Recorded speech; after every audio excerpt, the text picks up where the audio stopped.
ଭାରତୀୟ ଦର୍ଶନର ମୂଳାଧାର 12 ପୃଷ୍ଠାର ଲିଖିତ ଆଲୋଚନା। ଜ୍ଞାନ ଖୋଜା ଶାସ୍ତ୍ରର ନାମ ଦର୍ଶନ ବୋଲି ଜ୍ଞାନକୋଷ ବା ଡିକ୍ସନାରୀ କହେ। ମଣିଷ ଜ୍ଞାନ ପିପାସୁ ଜୀବ। ବିନା ଜ୍ଞାନ ପ୍ରାପ୍ତିରେ ମଣିଷ ତାର ଅତିବାହିତ ଜୀବନରେ ଜମାରୁ ରହିପାରି ନଥାଏ। ଯେତେବେଳେ ମଣିଷ ଆଦିମାନବ ଭାବରେ ବଣ ଜଙ୍ଗଲରେ ପଶୁ ଭଳି ଜୀବନ ନିର୍ବାହ କରୁଥିଲା, ସେତେବେଳେ ବି ତାର ଖାଦ୍ୟ ଅନ୍ୱେଷଣ ପ୍ରାପ୍ତ ବଞ୍ଚିଥିବା ଜୀବନରେ ମଣିଷ ଜ୍ଞାନ ଖୋଜୁଥିଲା, ହେଲେ ଜ୍ଞାନର ନାମ ଦେଇ ନଥିଲା। କାରଣ ମଣିଷର ବୌଦ୍ଧିକ ବିକାଶ ଅନୁନ୍ନତ ଅବସ୍ଥାରେ ରହିଥିଲା, ଆଜି ଭଳି ଉନ୍ନତି କରି ନଥିଲା। ଖୋଜିକି ପାଇବାର ଅନ୍ୟ ନାମ ଜ୍ଞାନ। ଆଉ ଖୋଜିବା ବୁଦ୍ଧିରୁ ଆସେ। ବୁଦ୍ଧିକୁ ଭଗବାନ ମଣିଷକୁ ଦେଇଛନ୍ତି ବୋଲି ଦିବ୍ୟ ପବିତ୍ର ଗ୍ରନ୍ଥ କୋରାନ କହେ। କୋରାନରେ ଖୋଦା ଆପଣାଜାତ କହିଛନ୍ତି, ଆମ୍ଭେ ଅଲ୍ଲାହ ମଣିଷକୁ ରକ୍ତର ଗୋଟଳା ଜମାଟ ବନ୍ଧାରୁ ସୃଷ୍ଟି କରିଅଛୁ। ମଣିଷକୁ ଲେଖନୀ ଜରିଆରେ ଲେଖିବା ଶିଖାଇଲୁ, ଯାହା ମଣିଷ ଜାଣି ନଥିଲା। ତଥାପି ମଣିଷ ମୋ ସହିତ ଚାଲାକି ଚାଲବାଜି କରୁଛି, ନିଜକୁ ଧନୀ ବା ଥିଲାବାଲା ମନେ କରୁଛି। ଜାଣୁନାହିଁ କି ଅଲ୍ଲାହ ମଣିଷକୁ ଦେଖୁଛି ବୋଲି।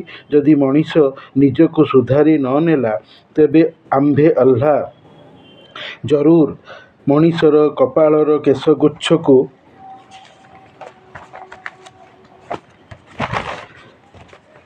ଧରି ଟାଣି ଆଣିବୁ। ଡାକୁ ମଣିଷ ତାର ସାହାଯ୍ୟକାରୀକୁ। ଆମ୍ଭେ ମଧ୍ୟ ଯନ୍ତ୍ରଣା ଦେବାକାରୀ ସିପାହୀ ଦେବଦୂତଙ୍କୁ ଡାକୁଛୁ। ହେ ମହମ୍ମଦ, ତୁମ୍ଭେ ସେମାନଙ୍କ କଥା ଶୁଣନା, ନମାଜ ପଢ଼ ଆଉ ଆମ୍ଭର ନିକଟବର୍ତ୍ତୀ ହୋଇଯାଅ। ପାଠ ଅଲଖ କୋରାନ ଭାଗ 30। ଅଲ୍ଲାହ କହୁଛନ୍ତି, ମୋର ଏକେଶ୍ୱରବାଦର ସବୁଦିନିଆ ରହିବାର ସନାତନ ଧର୍ମ ଅବଦଳା, ଅପରିବର୍ତ୍ତିତ। ମଣିଷ ମୋତେ ମାଗୁଣି କରୁ କି, ହେ ମୋର ରବ ବା ପ୍ରଭୁ, ମୋତେ ଜ୍ଞାନ ଯଥେଷ୍ଟ ଦିଅ, ବା ରବ୍ବେ ଜିଦନି ଇଲ୍ମା। କୋରାନ ଭାଗ 16। ଯାହା ଫଳରେ ମୋର ଦୁର୍ଲଭ ପ୍ରାପ୍ତ ମଣିଷ ଜୀବନରେ ଅଜ୍ଞତା ବା ଅଜଣା ବା ଯାହା କିଛି ମୁଁ ମଣିଷ ଜାଣିନାହିଁ, ତାହା ବା ସେସବୁ ମୋ ଜୀବନରୁ ଦୂରେଇଯିବ। ମୁଁ ଜ୍ଞାନ ପାଇଯିବି। ସୁତରାଂ ଜ୍ଞାନ ଖୋଜା ଶାସ୍ତ୍ରର ଦର୍ଶନର ଭିତ୍ତି ଅଲ୍ଲାହ ହିଁ ମଣିଷ ଜୀବନରେ ପକାଇ ଅଛନ୍ତି।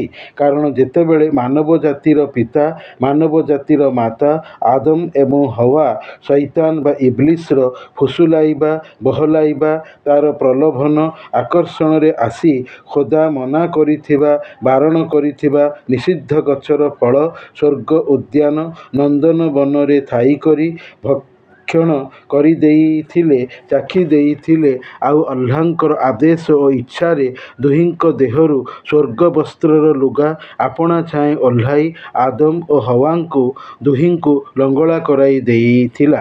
ଦୁହେଁ ଦୁହିଁଙ୍କର ଯୌନାଙ୍ଗକୁ ଦେଖିଲେ।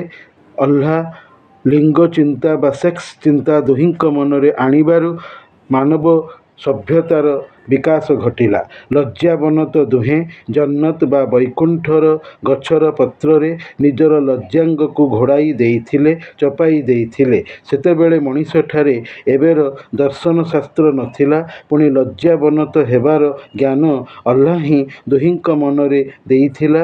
ଦେଇଥିବାରୁ ଅଙ୍ଗ ଘୋଡ଼ାଇବାର ତତ୍ପରତା ଦୁହିଁଙ୍କ ମନରେ ବ୍ୟସ୍ତତାର ସହିତ ଆସିଲା। ସୁତରାଂ ସ୍ୱର୍ଗ ବୈକୁଣ୍ଠ ଜୀବନ ବିତାନ ବା ଅତିବାହିତ କରଣ ସମୟଠାରୁ ମଣିଷକୁ ଭଗବାନ ଜ୍ଞାନ ଖୋଜା ଶାସ୍ତ୍ରୀୟ ଦର୍ଶନ ସହିତ ଅବଗତ ପରିଚିତ କରାଇଥିଲେ ଏବଂ ଦୁହିଁଙ୍କୁ ଶୂନ୍ୟବାଣୀ ବା ନିଜକୁ ନ ଦେଖାଇବାର ବାଣୀ ଜରିଆରେ ସତର୍କ ସାବଧାନ ବି କରାଇ ଦେଇ କହିଥିଲେ, ଦେଖ, ମୁଁ ତୁମର ଜନ୍ମଦାତା, ଜୀବନଦାତା, ପାଳନକର୍ତ୍ତା, ପୁଣି ମୃତ୍ୟୁଦାତା ଅଛି।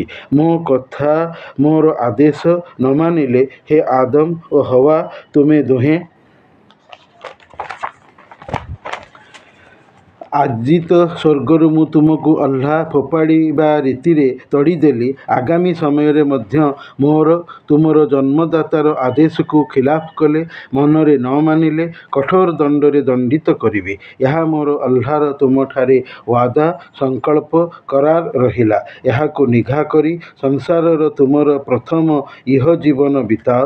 ମଲା ପରେ ମୋ ପାଖକୁ ଫେରିଆସିଲେ ମୁଁ ପୁଣି ତୁମ ମଣିଷ ସମସ୍ତଙ୍କୁ ଗ୍ରୀଷ୍ମ ଋତୁର ଫଟା ଟାଙ୍ଗରା ଅନାବାଦୀ ବଞ୍ଜର ଜମିରେ ମୋର ବର୍ଷା ଜଳ ପକାଇ ଜମିନ ଭୂମିକୁ ଆଉଥରେ ଯେମିତି ସବୁଜିମାରେ ଭରି ଦେଇଛି, ଠିକ୍ ଏଇମିତି ତୁମମାନଙ୍କୁ ମଲାସ୍ଥାନ ଭୂମିରୁ ମୋର ଗୋଟିଏ ଶବ୍ଦର ଡାକ କୁନ୍ ଫୟକୁନ୍ ବା ହୁଅ ହୋଇଯା କହି ପୁନର୍ବାର ଶରୀର ମନରେ ଜୀବନ୍ତ କରି କାଢ଼ିଦେବି। ଆଲ୍ଲାହ ସବୁକିଛି କରିପାରେ, ଯାହା ଚାହିଁବ କରିପାରିବ। କରିବା ଆଲ୍ଲାହ ପାଇଁ ଅସମ୍ଭବ କିଛି ନୁହେଁ। ଆଲ୍ଲାହ ମଣିଷକୁ ପ୍ରଥମେ ମା ପେଟରେ ବନାଏ, ପୁଣି ଫନା ବା ଧ୍ୱଂସ ପରେ ନଷ୍ଟ ହୋଇଯିବା ପରେ ଆଉଥରେ ମଣିଷକୁ ବନାଇ ଦେବ, ତିଆରି ଦେବ। ତୁମର ମନଗଢ଼ା ମିଛ ମାବୁଦ ବା ଉପାସ୍ୟ ଉପାସନା ଯୋଗ୍ୟ ମୂର୍ତ୍ତି ପ୍ରତିମାଠାରେ ଏଭଳି କରିପାରିବାର କ୍ଷମତା ସାମର୍ଥ୍ୟ ନାହିଁ। ଫେର ତୁମେ ତୁମର ବାପା ଦାଦା ପୂର୍ବଜ ପୂର୍ବପୁରୁଷମାନଙ୍କର ଅଜ୍ଞ ମୂଢ଼ ହୋଇଥିବାର ପଦାଙ୍କ ଅନୁସରଣ କରି ମୋରି ସର୍ଜିତ ମାଟି ପାଣି ଧାତୁ ପଥରରେ ମିଛ ପ୍ରତିମା ଗଢ଼ି ତୁଚ୍ଛାଟରେ କାହିଁକି ପୂଜା କରୁଛ? ସେହି ପ୍ରତିମା ସବୁ ତୁମରି ଆକୃତିର, ତୁମରି ଦେହ ରୂପ ଧାରଣ କରି ତୁମ ଦ୍ୱାରା ନିର୍ମିତ ହୋଇ ଅଯଥାଟାରେ ପୂଜା ପାଉଛନ୍ତି। ସବୁଠାରୁ ବଢ଼ିଆ ପ୍ରଭୁ ଆଲ୍ଲାହଙ୍କୁ ଛାଡ଼ି ପୁଣି କୋଉ ଦୁର୍ଲଭ ଧର୍ମ ପ୍ରାପ୍ତିର ମୋହରେ ଅନ୍ଧ କାମ କରୁଛ? ହେ ମୂଢ଼ ମଣିଷ, ତୁମର ଜ୍ଞାନଦାନ ପାଇଁ ମନରେ ଶରୀରରେ କାମରେ ଏକେଶ୍ୱରବାଦ ଈଶ୍ୱରର ମୋରି ଆଲ୍ଲାହର ପୂଜା ପାଇଁ ଯୁଗେ ଯୁଗେ ବିଭିନ୍ନ ସମୟାନ୍ତରରେ ସାରା ସଂସାର ମଣିଷର ଆତ୍ମିକ ଦୈହିକ ସଂଶୋଧନ ସକାଶେ ବାର୍ତ୍ତାଧର ପୈଗାମଧାରୀ ପୈଗମ୍ବର ଏବଂ ଅଜଣା କଥାର ଜଣାଣକାରୀ ଜଣେଇବାକାରୀ ନବୀ ପୁସ୍ତକଧାରୀ ରିସାଲତଧାରୀ ରସୁଲ ପଠାଇଅଛି। ଥରେ ନୁହେଁ, ବାରମ୍ବାର, ଥରକୁ ଥର ଅନେକ ଥର। ତଥାପି ତୁମେ ମଣିଷମାନେ ନ ସୁଧୁରିବାର ଦେଖି ମୁଁ ଆଲ୍ଲାହ ଶେଷ ଚେଷ୍ଟା ପୈଗମ୍ବର ଅଲୌକିକ ସତ୍ତାଧାରୀ ମହାପୁରୁଷ ମହମ୍ମଦ ଆହମଦ କୁ ନବୀ ରସୁଲ କରି କୋରାନ ନାମକ ଶେଷ ଆକାଶୀ ପୁସ୍ତକ ଦେଇ 23 ବର୍ଷରେ ମୋର କୋରାନୀୟ ବାର୍ତ୍ତାକୁ ଶେଷ କରି ଧୀରେ ଧୀରେ ଲୋକଙ୍କର ଚାହିଦା ଆବଶ୍ୟକତା ମୁତାବକ ମଣିଷର ଅବିଶ୍ୱାସୀ ଅମାନିଆ ସମକକ୍ଷକାରୀ ଧର୍ମନଷ୍ଟକାରୀ ରୁଗ୍ଣ ରୋଗଗ୍ରସ୍ତ ଆତ୍ମା ମନର ସଂଶୋଧନ ସକାଶେ କୋରିତ ସଫାୟିତ ସ୍ୱର୍ଗୀୟ ପବିତ୍ର ଗ୍ରନ୍ଥ କୋରାନକୁ ପଠାଇଲେ। ତଥାପି ସାଂସାରିକ ସବୁ ମଣିଷ କୋରାନକୁ ପଢ଼ୁନାହିଁ, ଘୃଣା କରୁଅଛି, ମନରେ ବିଦ୍ୱେଷ ଭାବ ରଖୁଛି, କହୁଛି କୋରାନ ପଢ଼ିଲେ ମୋର ପିତୃ ପିତାମହ ଅର୍ଜିତ ବଂଶ ପ୍ରଥା ପରମ୍ପରା ସର୍ଜିତ ଗୃହୀତ ଧର୍ମ ଚାଲିଯିବ। ଏଠି ଆଲ୍ଲାହ ସେଇ କୋରାନରେ କହିଛନ୍ତି, ମିଛ ଯିଏ ସେ ଦିନେ ଲିଭିଯିବ, ଆଉ ତାର ଲିଭିଯିବା ଉଚିତ ବା ଦରକାର, ନହେଲେ ବୃଥା ବିଫଳ ଧର୍ମଧାରୀ ହୋଇ ମିଛ ଧର୍ମ ଗ୍ରହଣ କରି ମଣିଷ ମଲା ପରେ ଚିର ନର୍କ ଦଣ୍ଡରେ ଦଣ୍ଡିତ ହେବ। ଆଲ୍ଲାହର ସତ୍ୟ ସଂକଳ୍ପ। ଆଲ୍ଲାହ ସଂକଳ୍ପ ଭଙ୍ଗକାରୀ ନୁହେଁ। ଆଲ୍ଲାହର ପାଖରେ ଇସଲାମ ହିଁ ଧର୍ମ। ଇନ୍ନାଦ୍ଦୀନା ଇନ୍ଦାଲ୍ଲାହିଲ୍ ଇସଲାମ। ପାଠ ଆଲେ ଇମ୍ରାନ କୋରାନ ଭାଗ 3 ଦ୍ରଷ୍ଟବ୍ୟ। ମୁଁ ଆଲ୍ଲାହ ସଂସାରରେ ଆଉ ସବୁ ମୂର୍ତ୍ତି ପୂଜାର ଅବିଶ୍ୱାସୀ ଓ ସମକକ୍ଷକାରିତାର କୁଫ୍ର ଏବଂ ମୁଶରିକ ବା ଶିର୍କ ଧର୍ମ, ଯାହାକି ମିଛ ବାତିଲ ବା ରଦ୍ଦ ବନ୍ଦ ଧର୍ମକୁ ଚାଲିବାକୁ ଅନୁମତି ଦେଇନାହିଁ। ତେଣୁ ମଣିଷ ଏହିସବୁ ଧର୍ମଧାରୀ ହୋଇ କେବେ ବି ଫଲାହ ବା ସଫଳତା ବା ବିଜେତା ହୋଇପାରିବ ନାହିଁ। ଏ ମଣିଷ, ତୁମକୁ ତାହାରି ବଦଳ ମିଳିବ ଯାହା ତୁମେ କରୁଥିଲ। ତୁମେ ନିଜେ କ'ଣ ସବୁ କରୁଛ ତାହା ଭଲ କରି ଜାଣୁଅଛ, କାରଣ ତୁମ ପାଖରେ ଉଦାହରଣ ଥୁଆ ହୋଇଅଛି। ମୁସଲମାନ ନିଷ୍ଠାପର ଭକ୍ତ ଅଛନ୍ତି, କୋରାନ ଅଛି, ସବୁ ଦେଖୁଛ, ତଥାପି ମୁହଁ ମୋଡ଼ି ମୁଣ୍ଡ ତଳକୁ କରି ଚାଲିଯାଉଛ, ଯେମିତି କିଛି ଜାଣୁନାହଁ। ହଉ, ନ ଜାଣୁଥା, ଯେତେବେଳେ ମରି ମୋ ପାଖକୁ ଆସିବ, ପୁଣି ଥରେ ବଞ୍ଚି ଉଠିବ, ଶରୀର ମନରେ ଜୀବନ ପାଇ ମୋରି ଯନ୍ତ୍ରଣାକୁ ଆଖି ଆଗରେ ଦେଖିବ, ସେ ବେଳକାର ବିଶ୍ୱାସ ୟକିନ ବା ଇମାନ ତୁମର ଆଉ କାମ ଦେବ ନାହିଁ। ମୁଁ ଆଲ୍ଲାହ ଗ୍ରହଣ କରିବି ନାହିଁ, କାରଣ ଗାଏବ ବା ଅଜଣାକୁ ଅଦୃଶ୍ୟକୁ ଦେଖିଦେଲ। ମୋତେ ନ ଦେଖିକି ତୁମର ବିଶ୍ୱାସ କରିବା ଥିଲା, ଯାହାର ନାମ ଇମାନ, ଆଉ ତୁମେ ହୋଇଥାନ୍ତ ମୁସଲମାନ ବା ଆଲ୍ଲାହର ଖୋଦାର ଭକ୍ତ। ମୋତେ ଯେଉଁ ଅମାନିଆ ହେଉଥିଲ, ମିଛ ଧର୍ମ ତୁମ ମନ ମସ୍ତିଷ୍କକୁ ଭୁଲାଇ ଆକର୍ଷିତ କରି ରଖିଥିଲା, ଏବେ ତାହାରି ପ୍ରତିବଦଳ ଭୋଗ। ଆଲ୍ଲାହ ଅତ୍ୟାଚାରୀ ନୁହେଁ, କାମ ଦେଖି ଫଳ ଦେଇଥାଏ। ତୁମେ ମଣିଷେ ମୋର କଥାମାନଙ୍କୁ ନ ମାନି ନିଜ ଉପରେ ଅଯଥା ଅତ୍ୟାଚାରୀ ହୋଇଥିଲ। ମୁଁ ଆଲ୍ଲାହ ପ୍ରତିଶୋଧୀ, ଯେସାକୁ ତେସାକାରୀ ସତ୍ତା, ବିରକ୍ତିଆ ବେଜାରି ମନଧାରୀ। ମୁଁ କୋରାନରେ କହିଛି, ଇନ୍ନା ନହିନୁ ନୁହିୟଲ ମୌତା। ପାଠ ୟାସିନରେ। ନିଃସନ୍ଦେହତଃ ଆମ୍ଭେ ଆଲ୍ଲାହ ମୃତକଙ୍କୁ ଜୀବିତ କରାଇବୁ। କେବଳ ହେ ମଣିଷ, କାମ କରିବା ଦୃଷ୍ଟିରୁ ତୁମମାନଙ୍କ ଭିତରୁ ଭଲ ଲୋକ କିଏ ଅଛ, ତାହା ଜାଣିବା ପାଇଁ। ମୃତ୍ୟୁ ଓ ଜୀବନ ଦ୍ୱୟ କାର୍ଯ୍ୟସ୍ଥିତି ରଖିଅଛୁ। ପାଠ ମୁଲ୍କ। ମୃତ୍ୟୁକୁ ଆଗ ସ୍ଥିର କରିସାରି ତାପରେ ଯାଇ ଆଲ୍ଲାହ ମଣିଷର ମଲା ଶରୀର ପିଣ୍ଡରେ ଜୀବନ ଦେଇ ମଣିଷକୁ ଜୀବନ୍ତ ସଚଳ ମାର ପେଟ ଭିତରେ କରାଏ। ଦିବ୍ୟ ପବିତ୍ର କୋରାନ ଗ୍ରନ୍ଥରୁ ଏତେ ସବୁ କହିବାର ମାନେ ହେଲା, ଭାରତୀୟ ଦର୍ଶନ ନିଜକୁ ଆଧ୍ୟାତ୍ମିକ ଧାର୍ମିକ ବୋଲି କହିବାର ମାନେ କିଛି ନାହିଁ। ବରଂ ମାନବୀୟ ଦର୍ଶନ ହିଁ ପ୍ରକୃତରେ ଆଧ୍ୟାତ୍ମିକ ଧାର୍ମିକ। ଯେହେତୁ ଧର୍ମ ଭାରତରେ କେବଳ ସୃଷ୍ଟି ହୋଇନାହିଁ, ଧର୍ମ ସାରା ଜଗତର ଏକମାତ୍ର ଜଣେ ମାତ୍ର ଉପାସନାର ଯୋଗ୍ୟ ଉପାସ୍ୟ ପ୍ରଭୁ ଖୋଦାଙ୍କ ଦ୍ୱାରା ସୃଷ୍ଟ ସର୍ଜିତ। ଭାରତରେ କେବଳ ସଗୁଣ ନିର୍ଗୁଣ ଉପାସନା ନାହିଁ, ଏତାଦୃଶ ଉପାସନା ସମଗ୍ର ଜଗତର। ଦୁନିଆର ସର୍ବତ୍ର ଏହି ଦୁଇ ଉପାସନା ପୈଗମ୍ବର ଜରିଆରେ ଥିଲା ଏବଂ ମାନବ ସମ୍ପ୍ରଦାୟରେ ଚାଲୁ ରହିଥିଲା। ପୈଗମ୍ବର କହୁଥିଲେ, ନିରାକାର ପରମ ବ୍ରହ୍ମ ବା ଭଗବାନଙ୍କର ପୂଜା କର, ଆଉ ଲୋକମାନେ ମନ ଗଢ଼ା ମିଛ ଉପାସ୍ୟମାନଙ୍କର ପୂଜା କରୁଥିଲେ। ସମଗ୍ର ସଂସାରର ଏହା ହିଁ ପୂଜା ବିଧି ଥିଲା।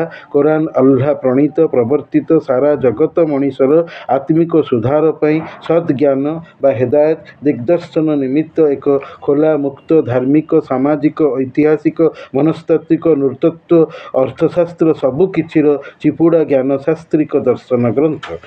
ମଣିଷ ଦୁଇ ପ୍ରକାର ଜୀବନ ବିତାଇବାକୁ ସଂସାରକୁ ଆସିଛି।